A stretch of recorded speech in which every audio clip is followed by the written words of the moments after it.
Now the Republican Party is a cult that follows how old is he? Perhaps like 98, 99-year-old man that has these swollen cankles, clearly has dementia. They will follow him into whatever he wants to do. And he is the biggest big government guy I have ever seen in my 51 years on this planet. Brian Tyler Cohen is reporting the following. Pop this up. The White House will now be vetting Smithsonian museums to ensure their exhibits comply with Trump's vision and interpretation of history. How insecure do you have to be that you have to make sure you've done so much evil, nefarious shit, and history is not going to be kind to you, that you want to oversee factual reporting of history? Hasn't this country whitewashed enough? Not according to Donald Trump, no. And here's the thing. You look at, he now calls the Kennedy Center the Trump Center. He puts his face all over the place. He's full dictator. He wants to be a dictator, but going in and rewriting history. So number one, your racist views can be amplified and you can minimize the people that have helped this country and on whose backs it was created. You want to get them out of history so that your craven racism looks better. It's gross. He's got Obama's picture in a separate hall in the White House. He can't look at it because he knows he's so much better than me, and he can't live with that. You know what? I saw some people that were upset about that. I don't want Obama's face seeing all of that. I don't want. I don't. You don't want him to witness it. I don't want his picture around all of those. Craven, Caroline Levitt running around with her cross, Pam Bondi, Kash Patel, with the coke eyes. And all, let's just put Barack in the staircase for now. I think it's better that way. And here's the thing. I'm kind of petty that if the Democrats ever get back in there, I want all the Trump shit gone. I want the Rose Garden gone. Yeah. Oh, yeah. He builds the 90,000 square foot thing. Plow it down. All right, moving along. Taco Tits wants to give Big Balls a trophy. Put up this headline. Ex-Doge staffer Big Balls may receive the highest civilian honor in the U.S., placing him in the company of Rosa Parks, Martin Luther King, and Mother Teresa. And here's what I want to say about this. And Pumps spoke about this on an episode yesterday. We cannot believe anything that this administration says. They are well-documented liars. Pumps and I dug into this Big Balls thing, and one of the perpetrators is a 15-year-old girl. So what we see here is that Big Balls got beat up by a girl. I just don't trust this administration or anything surrounding this Big Balls thing, because he's the guy that was Elon Musk's henchman, and he's like 19 years old. And then he's the guy that, was getting all the stuff on the hard drives from all of these places. Did Big Balls just get beaten up here? And then he says that because he's the impetus for the federal takeover of DC. That's what I think. I'm calling something stinks about this. And now we're giving him an award that was given to Martin Luther King. Like, come on. It's just gross. And I hate to be a conspiracy theorist, but here you have Elon Musk's henchman, like you said. Mm-hmm. And then all of a sudden he gets beat up by a girl. And so now we have to, in a 30-year low crime rate in DC, we have to employ the National Guard. Just happens to be a black mayor. And they talk about thugs in inner city, which is code for Black people.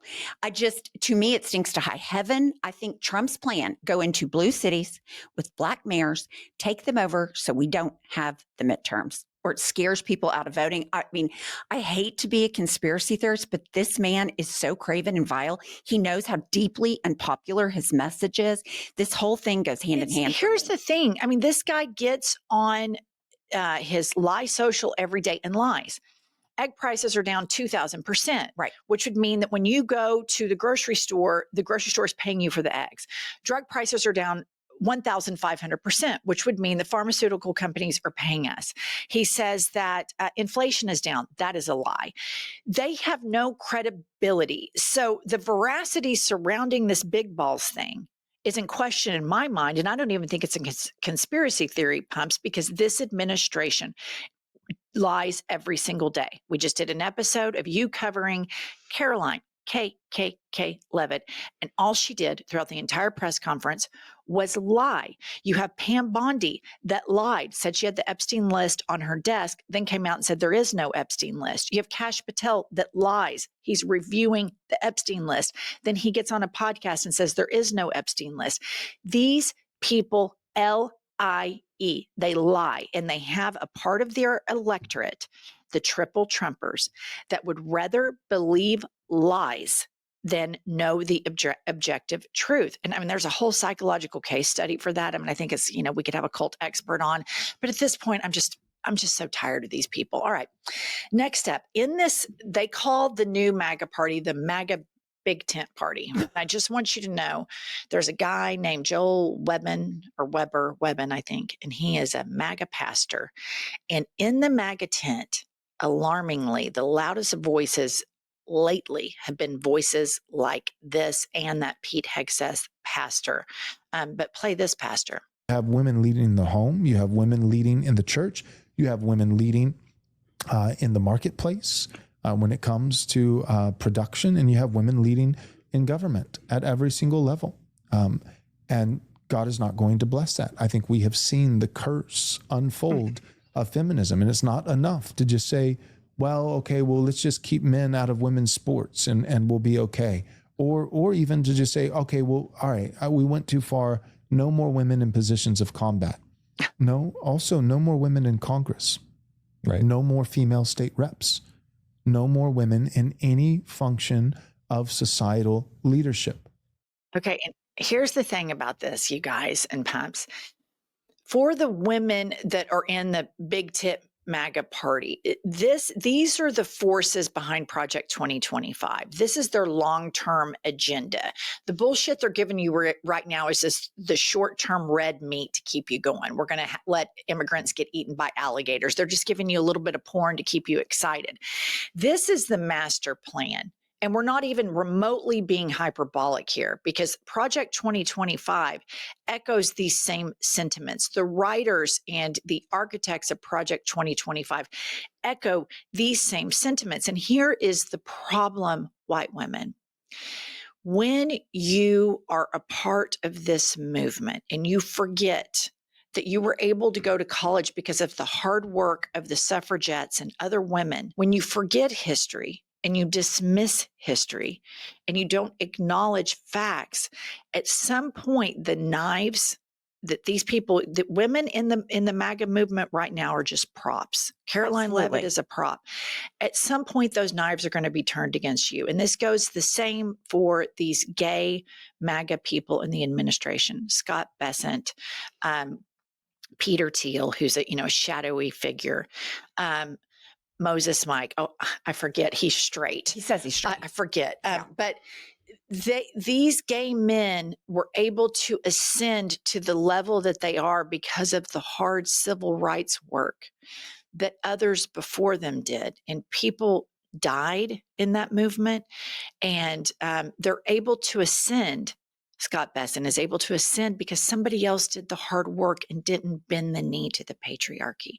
And so at some point, these knives are going to be turned against the gay members of MAGA. They're already turning against the Latino members of MAGA. You see all the Latinos for Trump. That whole organization is in despair right now. The Arabs for Trump, they're all spinning out right now because people are getting deported and they're finding out they were merely props. Here's the thing. I was super disappointed with white women after the election because they saw their daughters lose their bodily autonomy. They saw that state government was going to be in their gynecologist appointment and they did nothing. Now they are saying you and your daughters shouldn't work. You and your daughters shouldn't be allowed to vote. What's it going to take, white women? What's it going to take for you to wake up and come to the party, pull yourself together and start fighting for your daughters? And here's the thing. It all goes back to the Bible. You submit to your husband because it's patriarchal. Take a look in the mirror. Take a look in the mirror. Is that what you want for yourself and your daughters, because it's coming for you, upper middle class plus white women. And they don't believe it. They didn't believe it when their daughters lost their right to medical care, but they're saying it out loud now.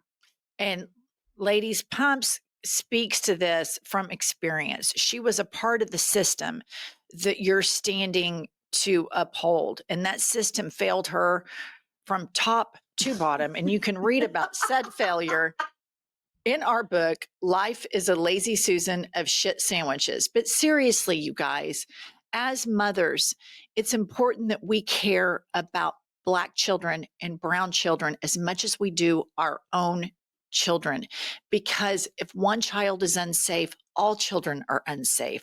And we need to open up our minds and be empathetic and more compassionate. But at the same time, be fuck you liberals. And the people that say the shit like this pastor said, fuck him. So you can both be compassionate and tough as nails at the same time.